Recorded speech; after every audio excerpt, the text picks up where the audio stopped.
Good morning, everyone. Oh, not morning where you're at? That's okay, because you can have eggs for breakfast, lunch, or dinner. Welcome to episode 12 of Three Eggs Are Better Than One. I am Brad Stanton, along with my fellow eggs, Matt M. and Brian Haremza. We would like to thank all of you for the positive feedback from last week. It was definitely a record week as far as downloads and views. We really do appreciate it. And what was it about? It's always sunny. Where? In Philadelphia. And that is Matt's favorite place on earth. But let's kick it into gear right now with our sunny side up. Bryant, what do you have for us this week? What is your good news? Well, my good news has to do with my favorite thing, wrestling. It is the wrestling season, and I got the opportunity to go watch Nebraska have a wrestling duel last week. Unfortunately, came up short against Penn State, but the time there got to interact with a lot of people. I do have a season tickets to this event, and got to interact with the same people, get to see, unfortunately, a loss for the duel, but had some great matches, and it's always just fun being down there. It's on college campus, so you get that little bit of that college experience, I guess. But for me, it's just going out and having fun in the wrestling world. So, Brad, Well, so you said it was against Penn State? yeah, it was Nebraska versus Penn State. Penn And State's Penn the number one State's, team in the country. they always are, right? Yeah, basically everyone came into the duel undefeated on the Penn State side, Yeah. It's too bad they can't do that in football, huh? right? Anyway, well, that is great, Bryant. Do you have anything to add to that, Matt M? I do not. Oh, There it is. wonderful. Hey, all Wonderful. right. Wonderful. I am going to be a little different this week. I am thankful for my friends from Nissan. Now, I recently moved over from same company, from Nissan to Cadillac, completely different job, went from finance to new car. But the support from my Nissan friends, everybody that I've worked with for the last 4.5 years there has been incredible. They text me almost every day. They call me, they ask me how I'm doing, and just really feels, I really feel appreciated. I'm actually going to go there on Saturday and pick up a new Nissan for my wife. But it's just nice that it's nice to be missed. That's all. So that's what I'm thankful for, and that's my good news of the week. That's good. I don't think we've talked about this on the show, but now that you're working at Cadillac, are you driving a Cadillac? Currently, yes, I am. Yes. What kind of car It is is not an Escalade, if that's what you're Oh, thinking. Nobody there drives them. They're not easy to get, if I you know what I mean. wouldn't. You don't have a million of them on the lot or anything like that. Right. Okay. So I actually have three things, which might be an all-time record for Matt M and Sunny Side Up with good news. The first thing is we have mentioned this show a few times, High Potential. It is a ABC drama starring Caitlin Olsen, who's also on Always Sunny. And I know me and Brad really like the show. It was officially renewed for a second season. So we're happy about that. The first season is only a 13 episodes, so it's more than halfway done anyway. So I'm happy about that. Number two, so a few days ago, my mom was texting with my mom, and she wanted to know how she could play a video from her phone on her TV screen. Whew! I'm proud to say I successfully taught my mom how to cast a video from her phone to the Roku, which means she can watch it on the big TV. It was like an exercise or yoga video or something like that. And I did it via text. The whole lesson and execution and success of this happened over text message. Now, that's impressive. We're talking a senior citizen age person here. No offense to them as a general people, but she doesn't know what she's doing with the technology. This was a very impressive feat. So, my mom making an appearance in Sunny Side Up. And now, my son making an appearance in Sunny Side Up. He's 7 years old, and he just told me this joke like an hour ago, and he says he made it up. What does the book say when he plays hide and seek? Reading or not, here I come. All right. I like it. That's the ultimate dad joke right there. He was like, "Oh, I just made it up." Yeah, that's nothing. Just made it up. I'll make up more. So that's good. 3 Sunny Side Ups for you. I'm happy about the High Potential.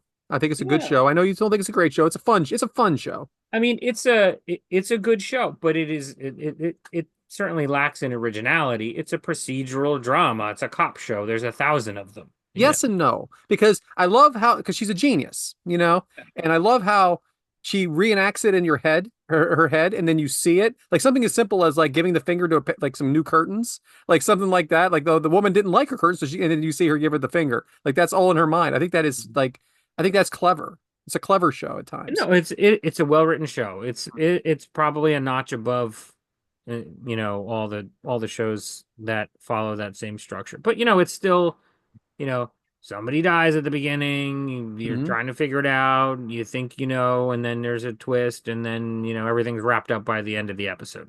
Right? Yeah, I think it's just something that's really popular with people. Like this can appeal to almost anybody.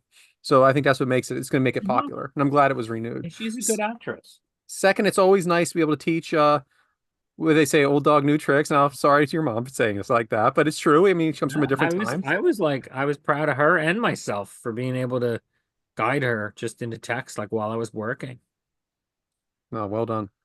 Bryant, you got anything about to respond here? Screw my son, though. He doesn't get a second call out. Oh, yeah, he did. We called him out joke. first. Yeah, we called him out first. Yeah. I mean, that's the best dad joke.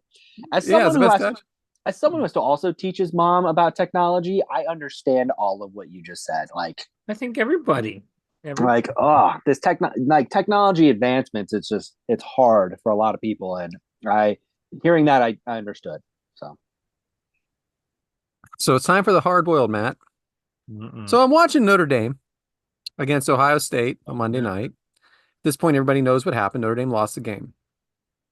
At the point where it was 31-7, Ohio State, I get a text in the group from Matt that says, I know it's what it's about, massacre. Now, your team is not in the championship game that often, right? So let's go back to 2013, the last time Notre Dame was in the national championship. My wife and I were sort of new dating, actually, believe it or not. We started dating in like 2012 of July, so 6 months. And we were at a bar, and it was an Irish bar. They are usually closed on Mondays, and they open just for Notre Dame. So her and some of her friends, we met them out. In the first 5 minutes of that game, Alabama was beating Notre Dame 21-0. And I'm not having a good time, obviously. And everybody's coming up to me and saying, "What's wrong? What's wrong? What's wrong? What's wrong is I'm never going to watch a game with any of you ever again. Okay? You're here because you socially want to be here. I need this. Do you understand? My team is in the championship. I need this." Madam, 31-7 massacre. Thanks for, I had no idea what was going on in the game. I thank God I read that message, because if I didn't, I would have thought it was a tie ball game. All right. I was not trying to poke fun. I wasn't hassling you. I was merely, like you said, pointing out the obvious. It probably wasn't necessary, but I wasn't trying to make the experience worse for you. You didn't help. I don't have a horse in the race, as I believe I've probably stated on the show already. As much as I love football, I do not follow college football. I live in the New York area. There's plenty of pro sports teams here. College sports are not as big. The college I went to did not have a football team. It's never been something that I watched. I've never watched a full college football game my whole life. What does that mean? What does that have to do with anything? What does that have to do with you saying massacre? It means that what I have to say about a topic that I'm less informed in matters less. Yeah, well, know your audience, okay? Know your audience. I'm sorry that they lost. So I recently got a new phone, the iPhone 16 Pro. Is that what it is? Pro? And with the 3 lenses. Yes. So I'm gonna have good and bad beef with this, and the good beef will be, or the good will be later. The over easy part of the show. Peek behind the peak. It's coming up. It wouldn't pair with my watch, and that was really irritating me. I actually had to do a factory reset on the watch or something like that, a reset for it to actually pair on the watch, which was really annoying. I don't understand. Usually Apple products, they're like, "Oh, you're in the room? Here, I want to talk to you. Hey, your AirPods? I'm going to connect." I mean, it's really amazing how quickly everything communicates. That did not work. Second, I have facial recognition with just about everything with my passwords, right? Well, when you get a new phone, you got to go in there and put your password in again before the facial recognition works. Guess what? I got about 60 things here, and I don't know the passwords to 40 of them. So I had to go through all that again. That's a pain in the ass. So, but other than that, there's always an adjustment when you get a new piece of technology. That's then I didn't buy the case, and I'm scared to death holding it because my wife will get the case on Amazon a little cheaper, and then when the case got here, it was an empty box. So they delivered an empty box. There was no case in it. What? Yes, Amazon took a picture of the empty box that they put on my front porch. You can actually see the box is empty in the picture. Come on. No, so Maybe it just fell out. they refunded her money. Oh, I don't know what happened, but I mean the guy obviously wasn't paying any attention. You're not gonna take a picture of an empty box, right? So she got her money back, and I just got the case about an hour and a half ago, and now I feel safe because I was at the gym right after we got the phones, and the thing flipped in my hand, and I caught it. I'm like, oh my gosh. Yeah, no, it's tough to go no condom on the phone. Yeah, it's only a couple days, but it's a tough couple days. You're already uncomfortable holding this new phone. No, it's very slippery. I mean, I know that maybe it looks nicer when it's unsheathed. No, it does. It's sleek. But it's sleek, but it's slippery, and it's thinner. So there's a solution for your passwords problem. The phone has an app built into it called Passwords, I have it.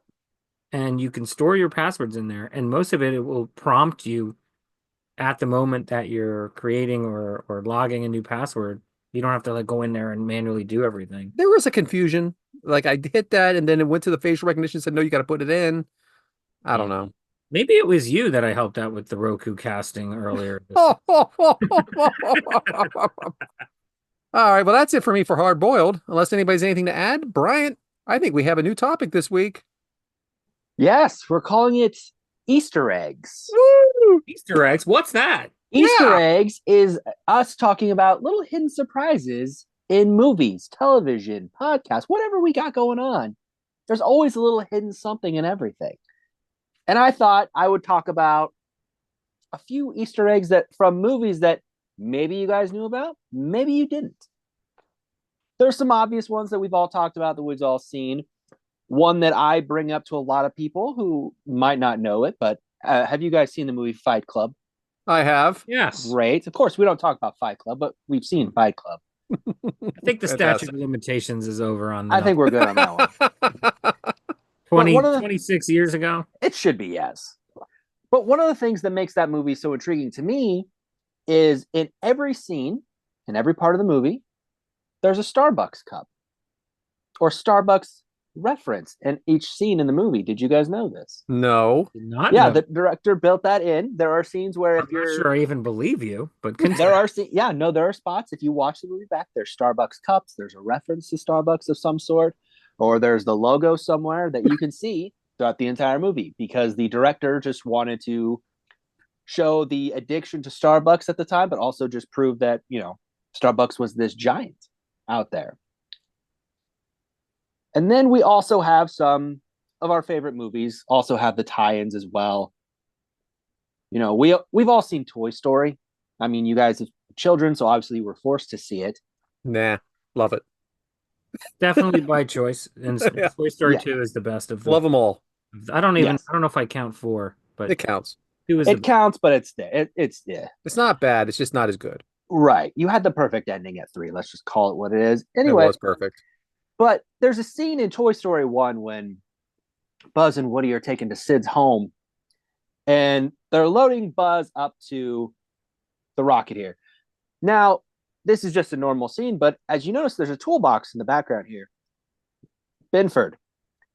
Does anybody know where the Binford reference comes from? that's Home Binford- Improvement, right? Home Improvement. Correct. Yes. Binford Tools, yeah. That is Binford Tools was for Home Improvement, the show Oh, that's so good. that Sure, Tim Allen Allen. was on for the show. Did not know that. I mean, Wow. I did not know that was in the movie. Neither did I. So the other movie I wanted to mention, as I mentioned before, big fan of Star Wars. I love Star Wars. And there's a scene where the Chancellor's talking to all these legions and the Galactic Federation. There happens to be, as they're going through and showing everybody, there happens to be this one random pod there. And George Lucas admitted that it was an homage to a friend of his. And it's the ET people as part of the Galactic Federation, part of the joining the Empire and approving of the Chancellor taking supreme power. What movie is this in? This is the third one. Return. This is the third movie. No way. Yeah. During the scene where the Chancellor's trying to take supreme power after the attack from Mace Windu, this is part of that scene where they're going through and showing people, and that is where you see I it. love E.T. Wait a minute. Yeah. So, I mean, how zoomed in is this here, though? I could see it when I watched the movie, but I just took the picture from online. But yeah, you can see it clearly in the movie. But it's not a full screen shot when it's no, it's not a full screen shot. It's a 100% Easter egg, Matt.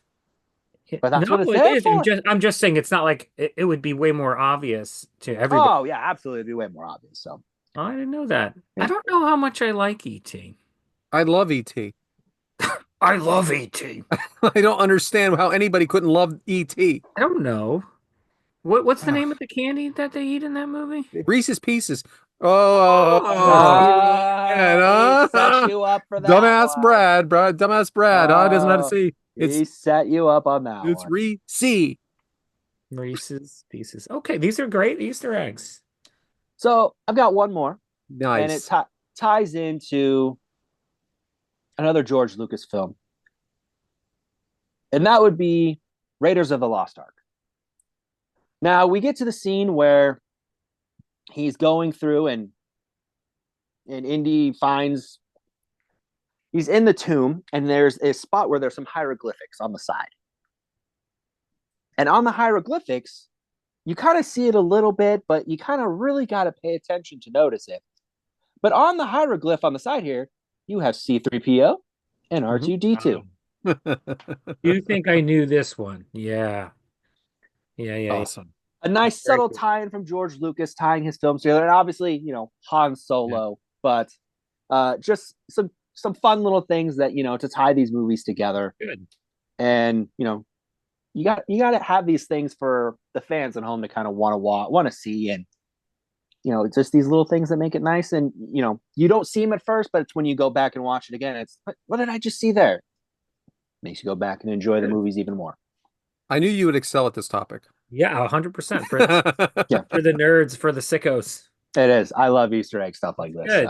So, It might come up again. Obviously, sure. yeah. And obviously, for audio only listeners, there were some visual images there. Yes. If you want to check that out on YouTube, some snippets to view. I thought you were going to say about Fight Club, which I think was not a very well kept secret, was how there were like flash frames of Brad Pitt in the scenes. Yeah, because the whole thing was there was a big reveal at the spoiler alert from 1999. Yes, I can't believe you would spoil this for me. Yeah, My God, I was going to watch it eventually. He's a split personality or schizophrenic, whatever. Mm-hmm. That's the reveal at the end, and along the way in the movie there were some flash frames of Brad Pitt appearing during Ed Norton scenes, and it kind of just looked like old film reel like switches, sort of. He made it look like it was and maybe you didn't notice it the first time. I mean, that movie was not like a big hit when it was in the theater. It was like a cult following sort of movie. It became the cult classic later. Yeah. Like a VHS, DVD, or definitely. The guy who wrote the book that was based on, Chuck Palahniuk. I'm not really a big reader, but I did read a lot of his books. Pretty good stuff. There's a lot of other books that he wrote were supposed to be made into movies, or there's attempted to develop them into movies, and most of them did not come to fruition. But there's some pretty good books. Invisible Monsters, I think, is one. I don't know. Have you guys read any of his books? You have no idea. I have not. No idea. No, I have not. I'm listening very intently. Yeah. No, I'm intrigued. He wrote something else that was pretty well known. But yeah, he's a good writer. Brian, I couldn't be happier. Yeah. I really couldn't be. And the folks at home, Bober included, he couldn't be happier either. Yeah. Which brings us to Scott eggs. I mean, Scotch eggs. Oh, Who the hell writes this stuff anyway, huh? Anyway, so if you don't remember what Scotch eggs is, it's what we're drinking, or what anybody's drinking. So, Matt, what are you drinking? All right, so mine today. I haven't. I'm not drinking anything now, and I don't know. This was last week or so. I was enjoying some beers. A good Oh, friend of mine, a good friend of mine who coincidentally is named Scott, which is funny because of your little typo there with the Scott slash Scotch. He owns a brewery. He's a co-owner of a brewery in my area. They're called Bolero Snort Brewery, and a lot of the names of their beers are named after their central theme is like bulls and cows and um, they have beers called like Moon Landing and like with the moo nice. and there's a lot of puns in the name. They do a lot of flashy stuff, a lot of marketing, but their beers are very, very good. And I love IPAs. So I was drinking Snowbull Fights, which is a double IPA, milkshake IPA with some vanilla in it. So there's the milk sugar and vanilla and very hoppy, very delicious. It's got that nice orangey color when you pour it into the glass. So I had a couple of those. I try not to drink too much beer these days, just, not the healthiest choice for calories and stuff. But super delicious. And they also have a variant called Dirty Snowball Fights, which is the same beer but with peanut butter in it. Let me tell you, it's delicious. I mean, you gotta like peanuts and peanut butter. Maybe it's a sort of beer where you're not gonna have a bunch of them because, it's got that extra flavor to it. But really, really tasty. If you guys ever visit me in this area, they don't have the biggest distribution, mostly the New Jersey and New York area, but you guys should check it out. What's the name of the brewery again? It's Bolero Snort. So my wife is a huge cow fan. We have cows Oh, all over this house. Like I buy her 5 or 6 cow items any okay. kind of holiday or birthday. So I think this would be a really big deal for her. I think our wives have maybe hung out once or twice or once. So Yeah, one time. maybe we can do that again. Yeah. And as we recently learned, we don't actually live that far apart. No, it's like an hour and 10 minutes. Yeah. Sorry, Sorry, Bryant. Bryant. Jason, Yeah, I'm out of the loop on that, but I don't want to also creepily just haunt your house on Google like Matt did there. So I wasn't creepily. I was actually researching a bridge. And the reason why was actually, if I can remember, we'll full story this in a future episode because I was doing research for a future topic for a future episode of ours. And I was researching one of the bridges that goes between New Jersey and New York, or excuse me, Pennsylvania, New Jersey and Pennsylvania. And while I was doing that on the map, I saw the name of Brad's town, and I was like, "Oh, that's interesting. The bridge is actually was very far north of where he lived, which or south. I forget what it was. It surprised me. The location surprised me, and then I thought, oh, I guess we don't really live that far apart. So that's all, jerks. So my Scotch eggs is actually once again non-alcoholic, and it isn't even anything I drink. It's what my wife drinks. It's called Dr. Pepper Zero. And I know, Brian, I know. Okay. I'm good. This will move on. But my wife loves Dr. Pepper Zero. People that I work with love Dr. Pepper Zero. When I go to the store, Dr. Pepper Zero is very, very, very unavailable to me. Okay. I can't, like, there are times there's been at least 6 weeks at Giant in a row where there are no 2 liters of Dr. Pepper Zero. None. You can't get it. You sometimes can get the 12 packs of cans, which are $7.99, $9.99, whatever it is. It's a lot of money, and it's not the same value as you get from the bottle. What is the obsession with Dr. Pepper Zero? And even Diet Dr. Pepper. They try to tell me that it's not the same, but it is a delicious diet drink. Now, I am never been a fan of the Diet Cokes or the Diet Pepsis. I just don't. I don't like diet. I don't drink a lot of soda either. But when I do drink a soda, it's going to be a soda. It's going to be the real deal Holyfield soda that has all the sugar in it and everything like that. But again, I don't drink it every day. My wife drinks Dr. Pepper Zero or Coke Zero every single day. But why can't Dr. Pepper just get more out there? I understand the supply and demand, but this is a food and drink item. That doesn't work the same way. Are you telling me if there's too much Dr. Pepper Zero in the aisle that it's not going to go? It's not the same thing as having a Tesla Cybertruck. You know what I mean? It's not in the same ballpark. It's just soda. Get it in the store. I'll pay for it. I promise. Dr. Pepper Zero. Okay. Hang on, before we continue, That should have been filed under hard boiled. And also, you really missed a nice opportunity for a joke. You had the perfect setup. I was just talking about the Bolero Snort beers and the cows, and you said your wife liked cows. We were trying to connect all that together, and then you said, I want to talk about what my wife drinks. You should have said milk. Boom, it was right there in front of you. Well, You I'm glad you thought that through. Thank you missed for thinking that through for us. You For us. I missed appreciate it. that. Um, I know you're not allowed to drink it, Bryant. I get it. oh no, Dr. Pepper is an independent company and it actually gets distributed by both people, so it doesn't matter. Like Oh, I'm did good with not that. know that. Yeah, that's why you see a lot of Dr. Pepper sponsored stuff. It's because the big companies have to pay them for distribution rights. So Well, maybe that has something to do with the lack of availability, is it's not part of Big Cola.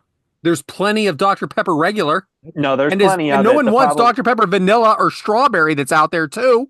no, the problem you have is the fastest growing segment in soda is the zero. So that's just the biggest hit right now. I So get Coke Zero all the time. No problem. yeah, but Dr. Pepper has a bigger draw than Coke. Wow. Yeah. I don't It, know.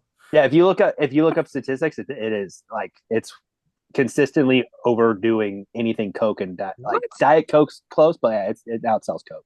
Seriously. Would you have Mhm. guessed that, Does Diet Matt? Coke outsell regular Coke? In some markets, yeah, Dr. Pepper's delicious. yeah. No, not If for me, it's not. you know what? What else is new? You don't What like the a hell lot of else is stuff. new? We've Where you don't established like something that this. everybody in this world likes, you know? I don't Have you even tried it? Have you even tried it? I don't like, I was gonna get to this later, but Have you tried it? I was gonna get to the of course I've tried it. It's a cinnamony So soda That was a that long time burns to my answer. esophagus. I feel like any carbonated beverage, like a soda, like a cola carbonated beverage, like burns my esophagus. I don't know that why. sounds like a you problem, and you might need to go to a doctor. I don't know why we have such an obsession with it in this country. You So know what would be a great picture for your living room? A dog drinking out of a bowl, and it's Dr. Pepper. That'd be great. Well, as someone who works in the carbonated soft drink business, I'm offended by that statement, Matt. Anyway, for me, what am I drinking? I'm drinking something unorthodox. So we have a much like Matt, we have a local brewery here where I live, and they produce this beer, and it's kind of a sour beer. Like it's got that sour kick to it, and it's called Snozberries. Now, if you've seen the movie Super Troopers, you know what I'm talking about with snozberries. Because these snozberries taste like snozberries. Now, what is a snozberry? No idea. But the beer itself has this like a sour kick to it. Think of eating like a sour gummy worm. You can get that little initial like ooh, like that little sucks your lips in a little bit. But it's so good and goes down so smooth that you just keep drinking it. And the next thing you know, you drank six and you don't know what happened the rest of the night. But my drink of choice is snozberries. Also Snozberries. because I just love saying snozberries. Now, I'm a little bothered by where you think that reference comes from. yes, okay. I'm literally writing that down because Go I'm for it. I don't care. Yeah, So, yes, it was in Super Troopers, yeah, but they that's where I know stole from. it from Willy Wonka in the Chocolate Factory, and I I know. want you to know that. Oh, I know that, but I reference it more from Super Troopers okay, than I do from Willy Wonka. but you knew. I knew But you that. knew. Yeah, But yeah. you- Okay, But because I thought if for an audience, most people are going to understand that reference. Then be going, "Hey, remember in Willy Wonka?" They're I going do to love that remember. part of Super Troopers That's the Super Trooper part. That's what makes that movie great. because And yeah, they're everybody's in going to so know much that trouble. reference. They're in so much trouble, and then he does that, and you're He like, just starts I looking at guess the he's all window. I right. was like, yeah. Okay, But yeah, no, I did know it was in Willy Wonka. Don't worry, I am on board. I got you. yeah. So All right. A couple follow-ups as usual. go for it, please. Um, First of all, I'm pretty sure if because Charlie and the Chocolate Factory was a novel first, right, before it was a movie. Yes. I'm pretty sure somewhere in that literary world, the actual definition and use of that made-up word is not quite what we think it is. I think it's more of an inappropriate word. That might be some homework for some of us here, schnozberries. Matt. Bober, if you could do us a favor and look There you that go, up for Bober. us and let us know Monday at about 7:43. The other thing I wanted to say was you talked about like drinking too much, blacking out. Did you guys ever have the real Four Loko when that was out? I did. Oof. That's a little before Brian's time. Yeah, it was before Yeah. my time, but no, I've So never had the four it loco. was I've seen it, literally but no. it was literally 15 years ago when I had it. One time they were like tall boy cans, and I swear to God they were like $1.99. Probably. Yeah. It was like 12 ounces or 12% like hard liquor with caffeine in it. I had two on a Saturday night, completely wrecked. And Too. Saturday night, I called out of work on Monday. Was so brutal. Never ever went back to it. And it was like 10 days later, like that version of the drink got banned because people were getting sick. College kids were going to the hospital for overdoing it. Yeah. That was a weird time. Four Loco. Anyway, Yeah. I'm interested in trying that, Brian. So if you could send some our way, I can do that. yeah, that'd be great. Yeah, I'm still waiting on my Waterloo program. Yeah, that just went in the mail today. So Yeah, I'm sure it did. I'm it sure did. it did. So I guess this brings me to it brings us to my topic, down the rabbit hole this week. Now, this was a lot of work, and I decided to put a pin in a lot of it because we could literally, now I use that word, I don't use that word often. You could literally have a podcast about spinoffs. You could. There's so many. There's just so many. So that's what the topic is this week. It's spinoffs. So let's just get into it right away. What is a television spinoff? Now, I say television. Why did I say television? I'm going to say television because you can spin off anything. You can spin off podcasts. You can spin off books. You can spin off movies. And I was not about to. I mean that's what I mean. The first day I'm thinking, where do I begin? So we're going to go with television. Okay. Simple definition is a new TV show that is based on an existing series, usually, not always, but usually centered around a secondary character from the original work, but can also focus on specific storyline or a larger universe. Now, the larger universe part would not be television. Obviously, sometimes it is, sometimes it isn't, but it could also be talking about Marvel, right? Marvel movies, Marvel television in movies. But yeah, but it could also be that. But why am I doing this? So recently, Sue and I have started watching Dexter Original Sin, which is a spin-off of the original Dexter series. And there was also a spin-off of that one called New Blood. Future spin-offs of this show is coming as well, Dexter Resurrection. So the show with the most spin-offs, let's talk about that. It's not what you think it is. Now, if you think about comedy, I have that's coming. But the show with the most spin-offs is Can I the guess? original. What? Go ahead. Can I guess? Yeah. Is it Law and Order? No. No.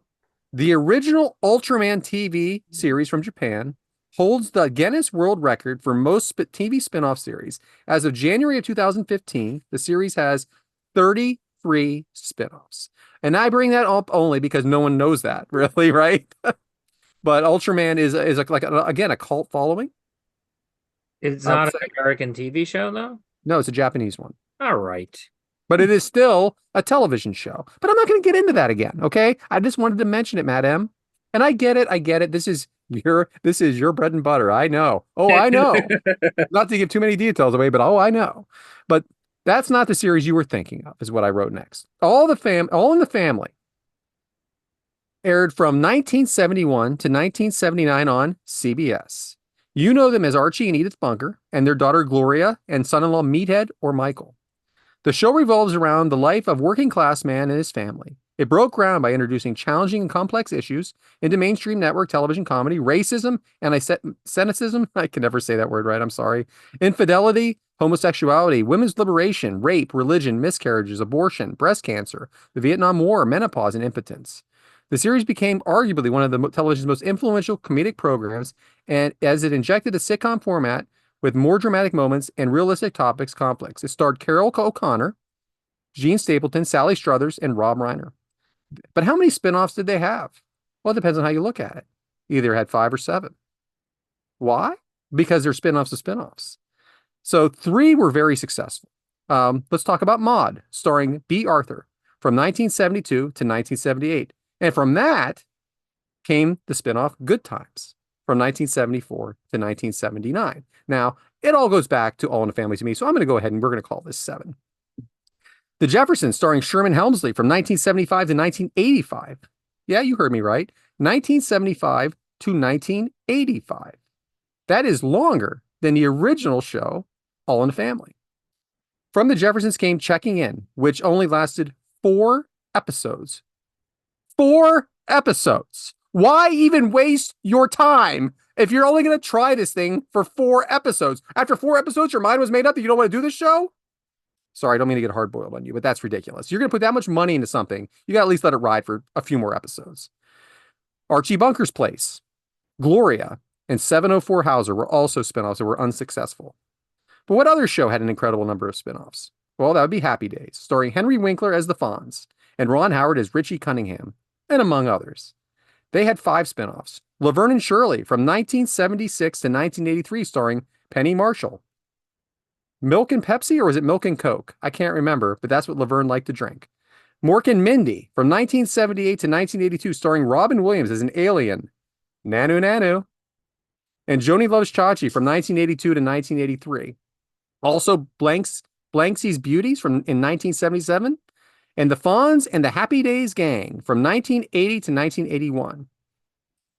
Like I said, guys, this is a hell of a topic.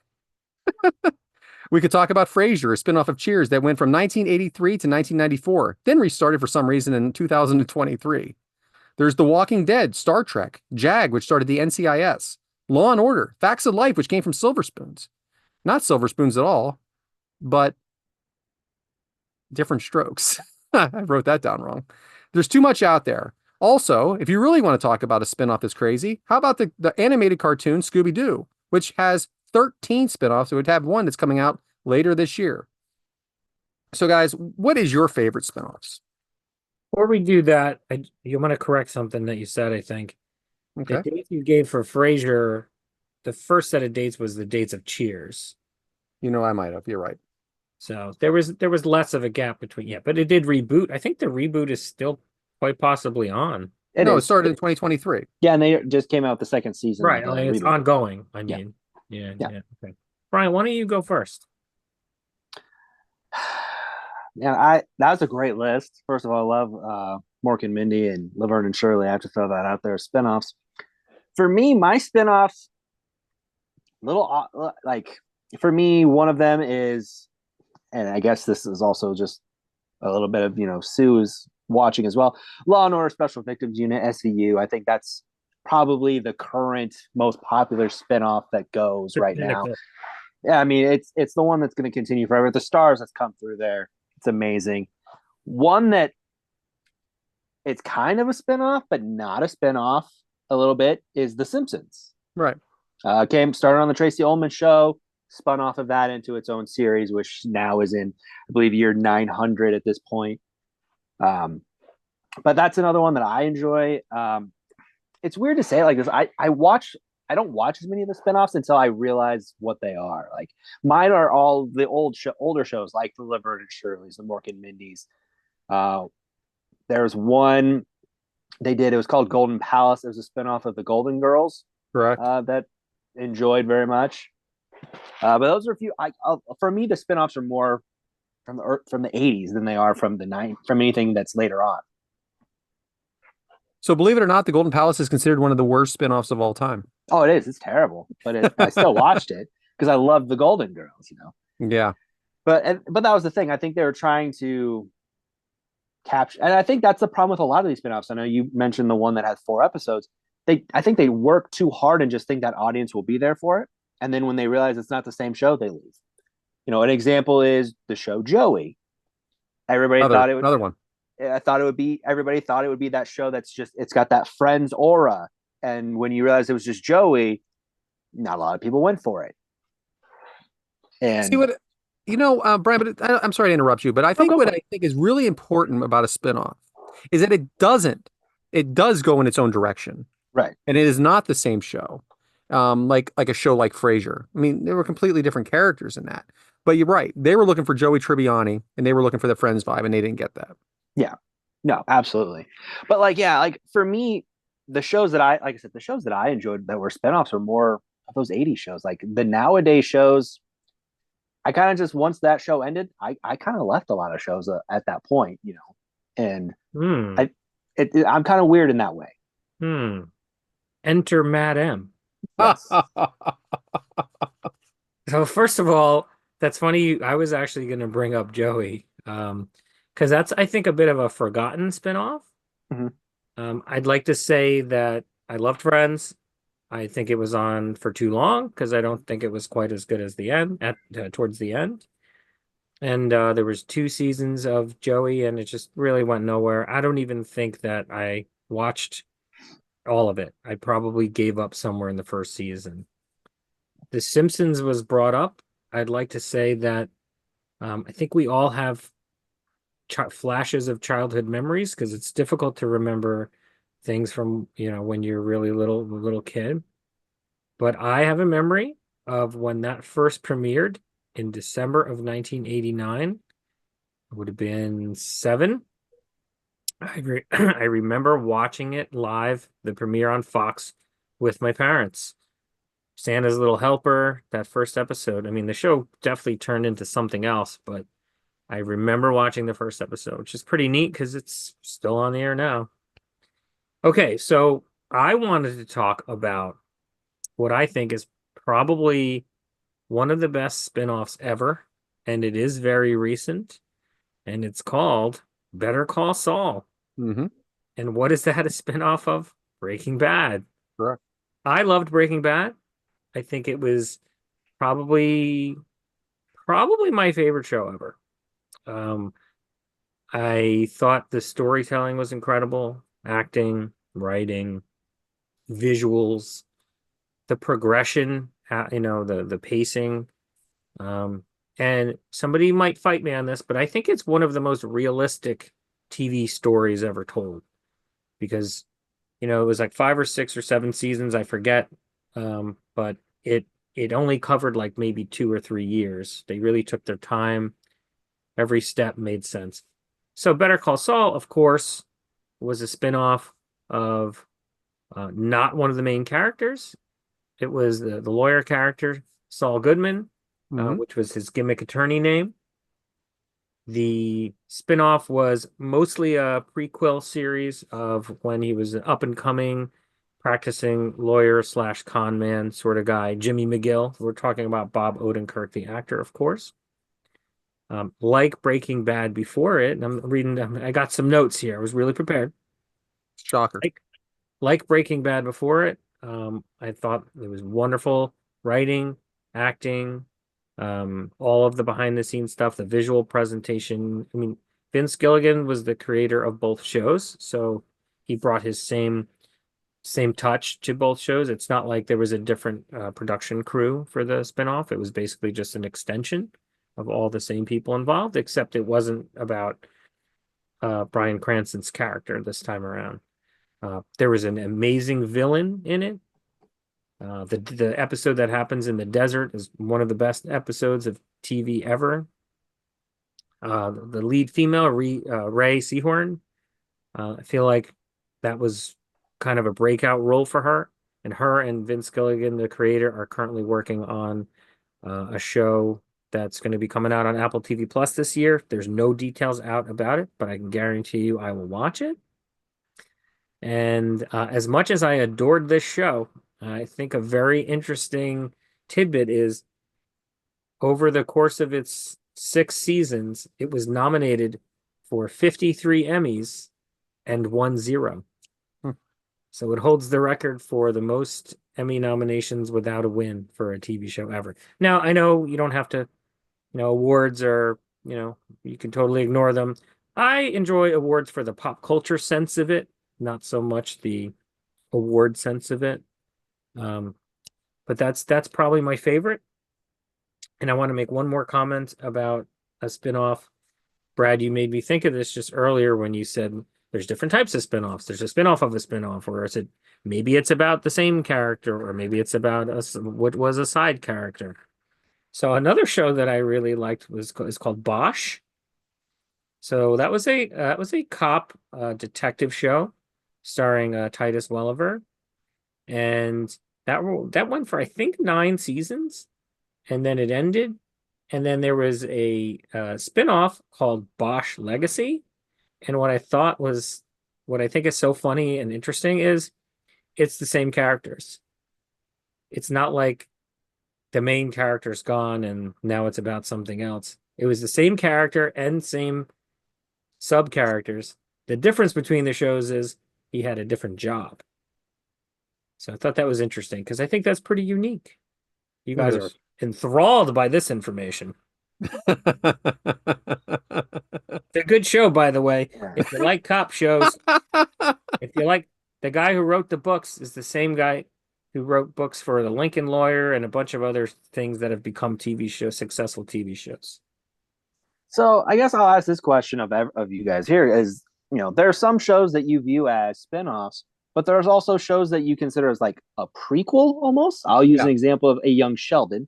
Oh, damn you. Would you consider that a spin-off or a kind of a prequel? 100%. It's 100% spinoff of the Big Bang Theory. Yes. Yeah, prequel or sequel or alternate universe doesn't matter. It's just what show came first and second? Yeah. Okay. Because Better Funny- Call Saul is a prequel. True. And so is Dexter, the new book. The new one, yeah, New Blood. Yeah. Original It's still, Sin. still a spinoff. Because like another show that I'll mention that I consider it a spinoff, but it's something that I view as a news show, which was the Colbert Report. Like it was a spinoff of the Daily Show. Okay. Yeah. And like to me, that's kind of like I eventually grew to enjoy that more than the Daily Show, but that's kind of another idea of a spinoff, even though it's news, but kind of that jokey way. I'm gonna get something wrong. Wasn't didn't all of that come from Craig Kilborn somehow? He was the original host of the Daily Show. Okay. And then he left and it went to Jon Stewart. Mm-hmm. Right. Okay. And then man, did I love Craig Kilborn back in the day, man. He was doing Sports Center and that stuff. Mm-hmm. I love that original Sports Center gang. That's some good stuff. So I think Big Bang Theory, it gets a bad rep sometimes, but I think that was a really funny show. I really enjoy the Sheldon character the most on it, and I did watch Young Sheldon. And now, my wife and I are watching George and Mandy's First Wedding, which is Sheldon's brother from Young Sheldon going off. And it's in the past still. We're still in the past. We're still before Big Bang because they're very, very young. And I actually think the title is funny because it says Georgie and Mandy's First Wedding. And what that would indicate is that they are getting divorced. But I actually think they're going to renew their vows. That's my guess. I think they're going to throw you because that would not be a fun ending. What is this show? It's a George and Mandy's First Wedding. It is a spinoff of Young Sheldon. Young Sheldon. Oh, okay. Okay, let me know when you're done. Go. No, Go. say something. I've said a lot already. No, well, that's nothing new. So I've seen Big Bang a little bit, just maybe a handful of episodes. Mm-hmm. Traditional sitcoms are not really my favorite. And that show is definitely not my favorite. I know. I knew that. Just an asshole. Like if you knew Sheldon in real life, you'd be like, well, I'm not going to hang out with that guy again. Well, I think they felt that way, but he didn't know any better. I don't make excuses for people. He's a grown man. But I feel like anytime I try, like, let's say I catch the tail end of it because it's running into the next thing I'm going to watch on the DVR or something. Not all of the jokes, many of the jokes, the punchline is the same. They're nerdy. It's like, that's always the go-to. Ha, ha, ha, ha. They say, that's funny. They said that because they're so nerdy. Like, okay, you're going to do that for like 13 years?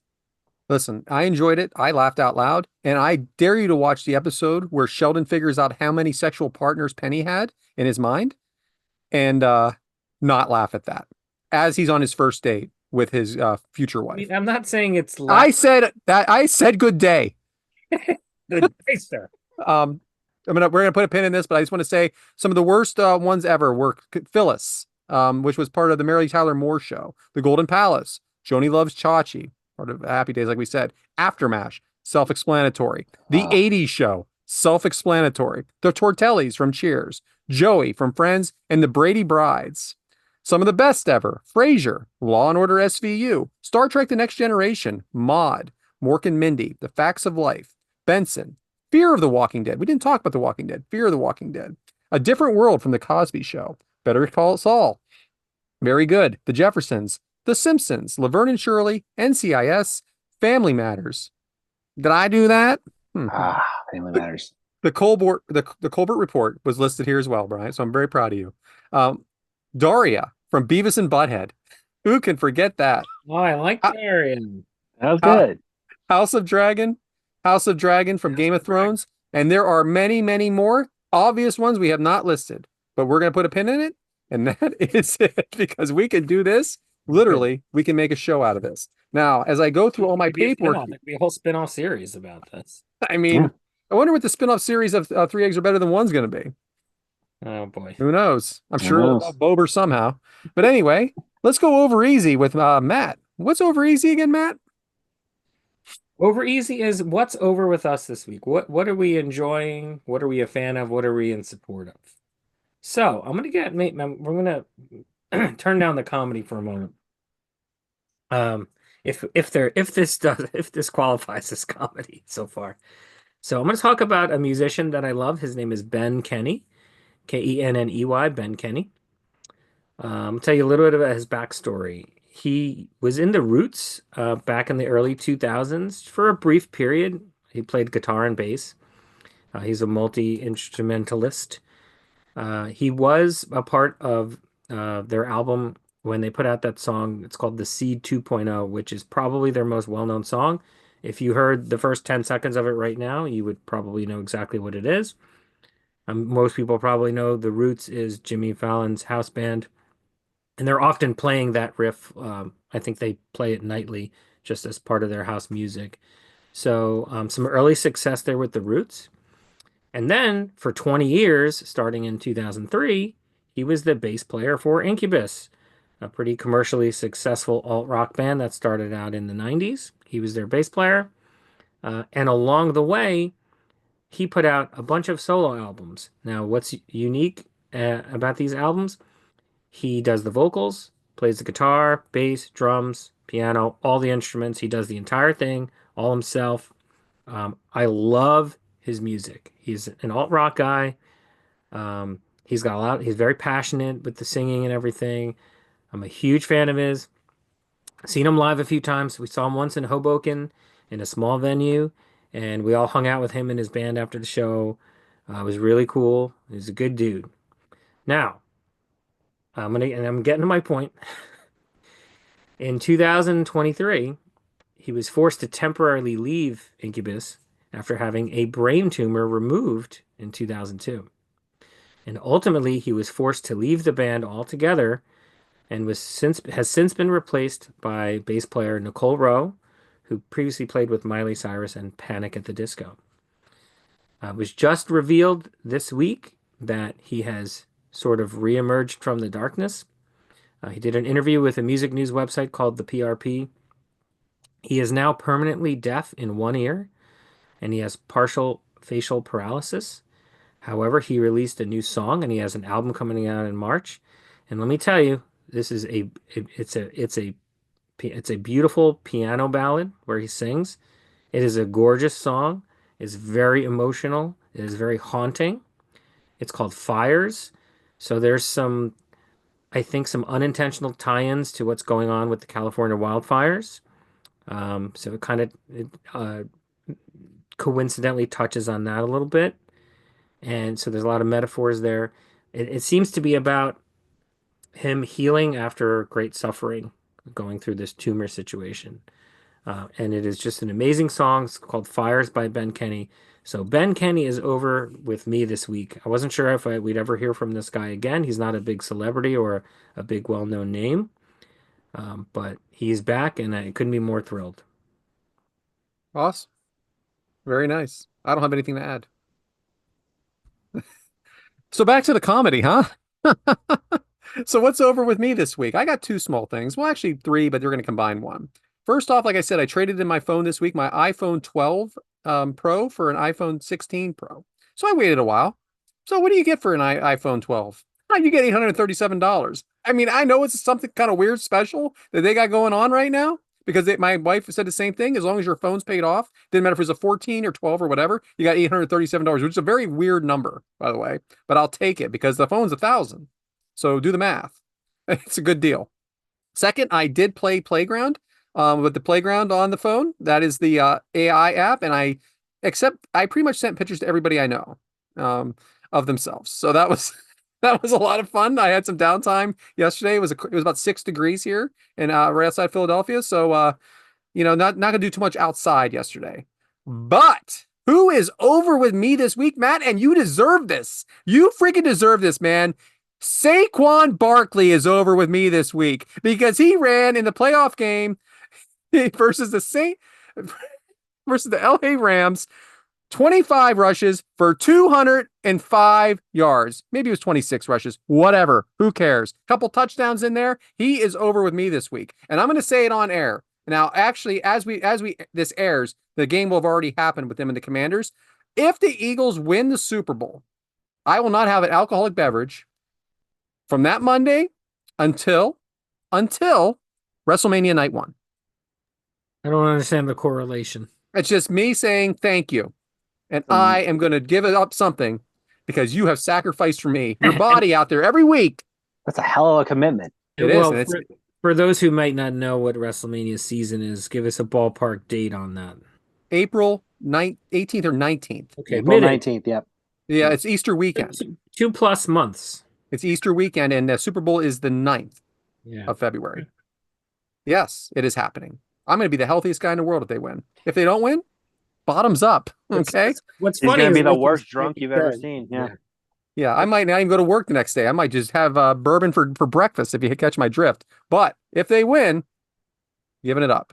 Bryant, what do you got? Who's over with me is somebody who's been over with me for a long time. Someone who I saw originally in the Lucha Underground television show, who has now made a appearance now on the WWE side, and that would be Penta. A lot of people know him as Pentagon or whatever. Cero Miedo. He is now officially on WWE Monday nights. They are really rolling out the star treatment for him, giving him the big entrances, putting him with a couple of really good performers to start his run off, and Chad Gable and Pete Dunne. They've really given him that aura of the next big star. WWE's always been trying to search for its next Hispanic star, whether it be, Alberto Del Rio or Dragon Lee or other names that come in, but they're really putting the machine behind Penta. And he's always had great matches. He's always had this aura about him. And to see it now kind of be a little more pushed, get that focus on it, hear him cut a promo, stuff you didn't see before. Really great, really loving what they're doing with him, and just happy to see him get this platform right now. Yeah, it's exciting. Very exciting to see him. So couldn't be more excited as well. So it's been several years since I happened to look him up one day. But is it true? And Bryant, you will certainly know. Is it true that his identity is not actually confirmed and like out in the world? Correct. He has kept the mask on. He is one of the people that still believes in the lucha tradition of wearing the mask all the time. And I mean, kayfabe, man, alive. Where I find a loophole in that, though, is he's got a real life brother that has tag teamed with him. I mean, can't we get that information from him? Have you seen his face? I think I did by accident once, right? Well, he uses a name. Is that a stage name or is that his real name, the brother? I'm guessing stage. Yeah, has to be stage. At least that is interesting. So, yeah. Well, you, Brad. I put this on the outline for Matt, egg whites, and I'm going to be honest with you. At this very moment, I don't even remember what the topic is. I do. Egg whites, and we're getting to the end here. I'll try to speed it up a little bit. Egg whites is follow-ups to maybe things we've talked about before. Okay, perfect for you. That's it. It's 100% perfect for me. I did a good job this week. I mean, good job. Way better than what it is. I'm going to call it what it is. Whew, last week was like, hope that wasn't your first episode listener. So most downloads, by the way. You're welcome. I actually didn't look this week. I am very saddened to report that I believe I am giving you my final Paperboy update. No paper today. That means that is 2 weeks in a row of no paper. One can only conclude the paper has been dissolved, or it's been about 5 degrees and they're just not doing it. a possibility as well. Or maybe Or it's he buried under listens to the the snow somewhere. or he listens to the show, hears all the trash you've been talking, is like, Yeah. screw this guy. Right. Well, see, that was our notion last week, but two in a row. Uh, I have a question right off the bat. I know we're running low on time, but do you even read this paper? uh, sometimes. There it is. Okay, There it is. not really. Uh, my wife pulls out the coupons if there's coupons in there. And I try to check out the headlines on the front page. So I live near the American Dream Mall, the Mega Mall, and there's a lot of cool things there and a lot of good stuff, but there's also some bad. Like there's always financial trouble there. And the paper, I mean, they just must have some sort of Trumpian level vendetta with this place because they were always shitting all over it. And if there's Ian, one tiny thing goes bad over there, it's headlines in this paper. So, all right, that was number one. Number two, and actually, Brian, I sent you a photo earlier in the week. If you have it ready, um, a lot of friend pressure, Bryant. friend and former colleague and listener Eric B. Pointed out I was talking about crazy glue on a previous episode and how you could never possibly use the same bottle twice because by the time you get back to it, it's all glued up on itself and it's useless. Well, wouldn't you know? Does it exist? Crazy glue single-use tubes. Do we have Yeah, the videotape?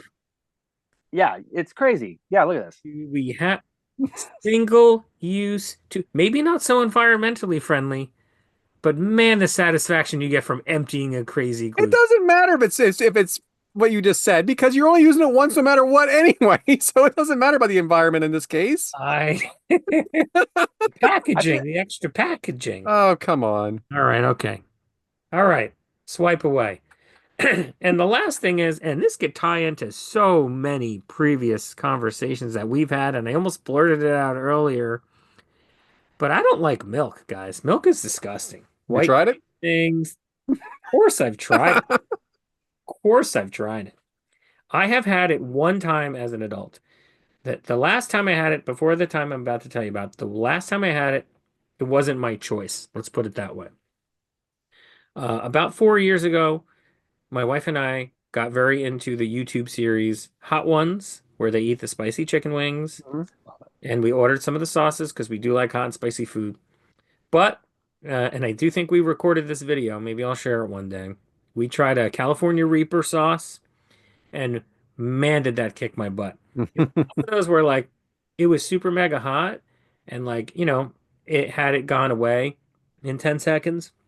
You could survive it, but it would not. It was unrelenting. It was on my lips and on my tongue, and I sprinted to the fridge and I was gargling milk. I mean, it was because I mean that's supposed to like dull the pain.